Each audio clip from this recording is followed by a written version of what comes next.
What's up everyone? Jared from Yoda Expedition here. Are you in the market for a new Toyota off-road vehicle? If you are, stay tuned. We're gonna be going over the Tacoma and the 4Runner, giving you some facts and hopefully help you choose which one you wanna pick up for yourself.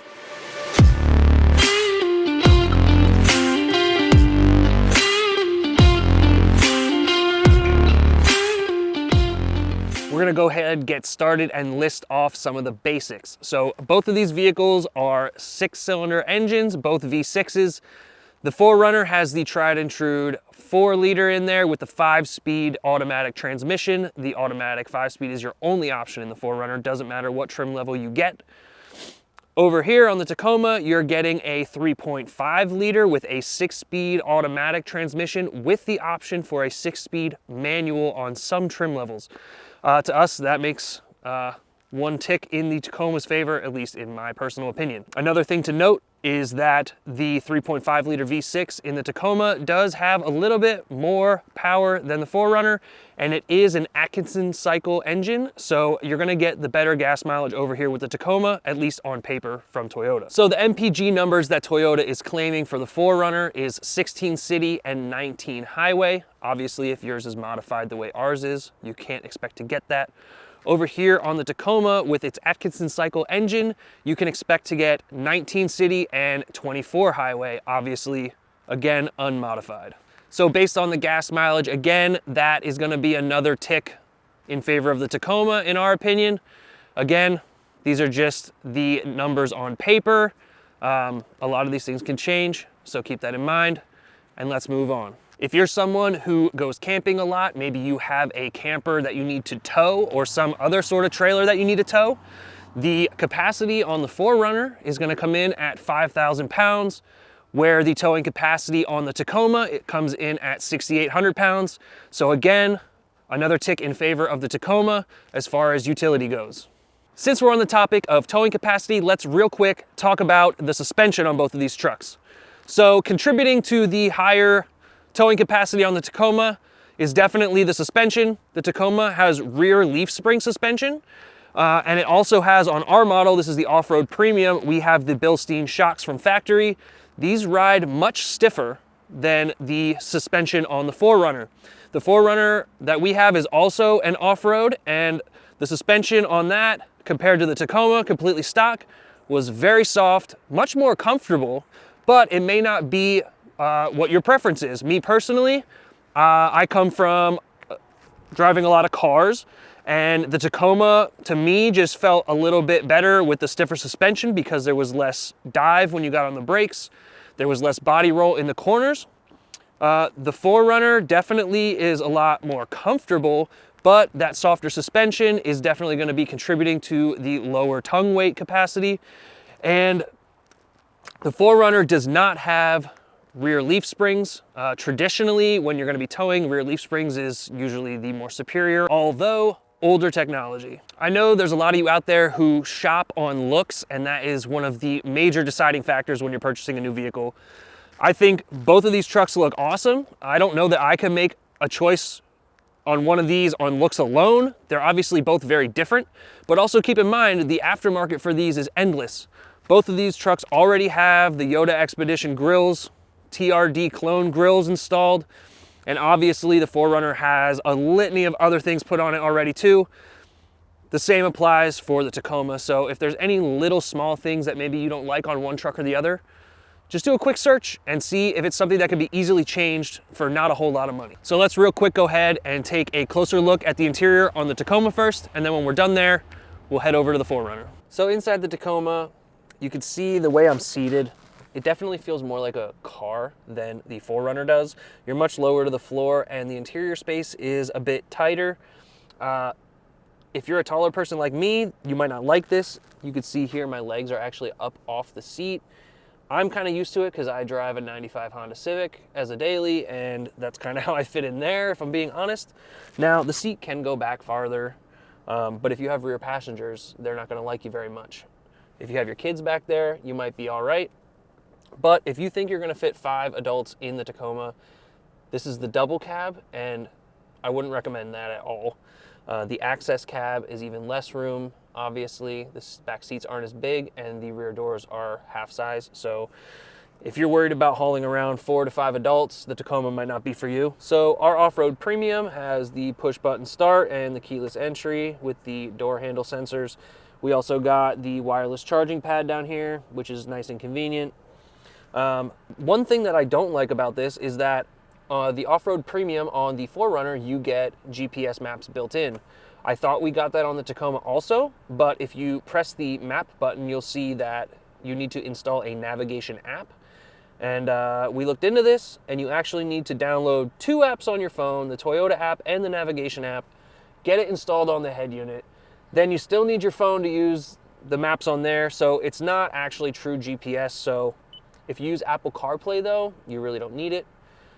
If you're someone who doesn't want to have to use your phone for navigation though, you're definitely missing out in the Tacoma. Both trucks are going to have the lane departure assist and the active cruise control functions. One thing the 4Runner doesn't have is the dual zone climate control. The Tacoma has the dual zone here, and you can see it's digital, so you can set the actual temperature and it'll regulate it automatically.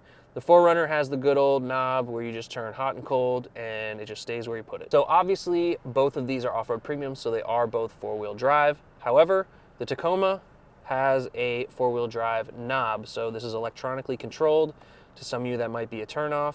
The 4Runner actually has a manual shift lever down here on the floor, which I personally prefer, but this hasn't given us any issues yet, and as long as you use it regularly, it should never get hung up. Also, for off-roading, the off-road premium Tacoma has the multi-terrain select with crawl control. The 4Runner does have crawl control, but you don't have the multi-terrain select. And you also get the rear locker in both vehicles. Something really small that some of you might not care about, but to us, we noticed right away, the black headliner. I'm not sure which color Tacomas all have the black headliner, but obviously the black with black and gray interior, you're gonna get the black headliner, which to me, definitely a plus. Everyone knows the 4Runner is famous for its roll down electronic rear window. The Tacoma's not quite that cool, but you do have an electronic rear sliding center window.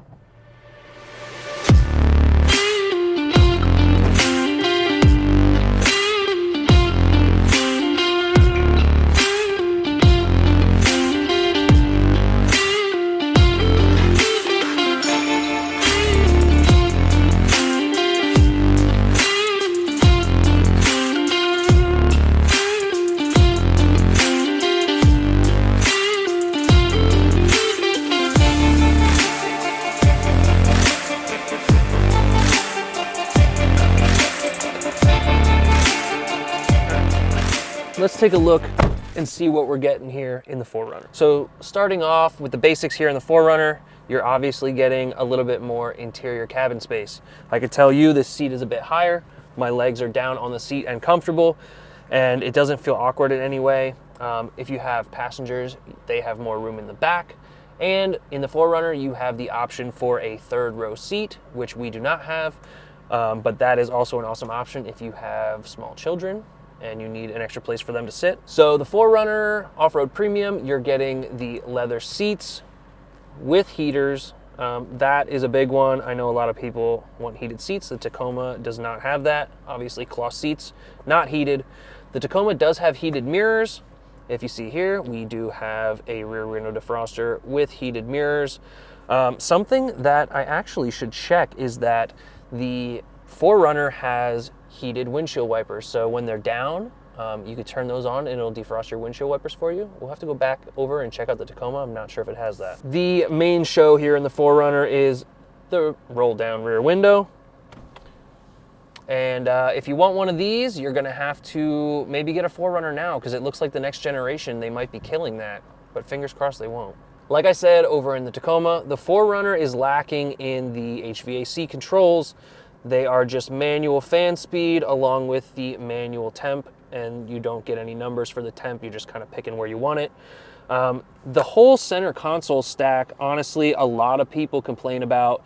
This vehicle's basically been unchanged since 2010, and I think the center console stack definitely does show its age just a little bit. One of the big reasons, obviously, is the HVAC controls. Also, Over on the Tacoma, you do get the wireless charger built in. Over here, you have these two open areas at the bottom of the console, but no wireless charger, and quite honestly, like, they're just kind of useless. I don't know what you would want to put in there. Some people do make little drawers that go in there, but other than that, they're kind of pointless. In the 4Runner, you do have crawl control just like in the Tacoma. You also have your rear diff lock, and then you have the knob here to select how light or heavy the terrain is. I don't believe it's called MTS in the 4Runner, but it functions essentially the same way with one major difference. The 4Runner has a dedicated A-track button to turn it on and off. The Tacoma doesn't actually technically have A-track. They replaced it with MTS, functions the same, but you'll have to pick a specific terrain for it to actually function. The head unit in the 4Runner essentially at its core functions almost the same way as the one in the Tacoma. They both have Apple CarPlay and Android Auto.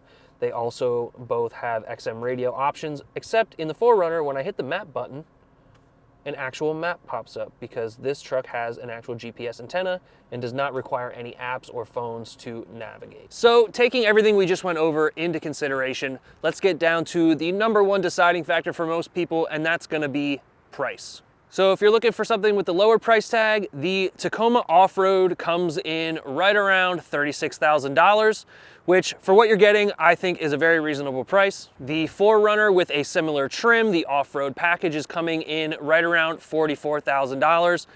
And to be honest, I'm not sure where the extra money's going.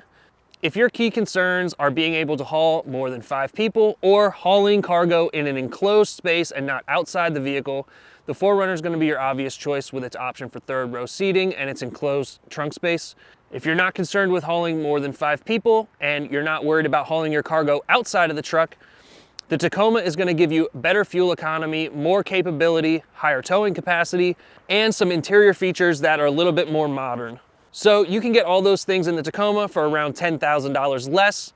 If the main concern for you is hauling things in an enclosed area where they're safe from being stolen, but you don't need to haul more than 5 people, you could still put a cap on the Tacoma that will be able to be locked. You could put your stuff in there, and you're still gonna save a few $1,000s over going with the 4Runner. I hope this video helped everyone out. I know me being able to drive both of these vehicles actually did change my mind on which one I liked. Going into this, I was gung-ho about the 4Runner. And honestly, I think it was mostly based on looks. I didn't think the Tacoma was ugly, but I just thought the 4Runner looked absolutely awesome. After driving both, I can honestly say that I would save the money and go with the Tacoma. I think for my lifestyle, it's the better choice. Which one of these is the better choice for your lifestyle?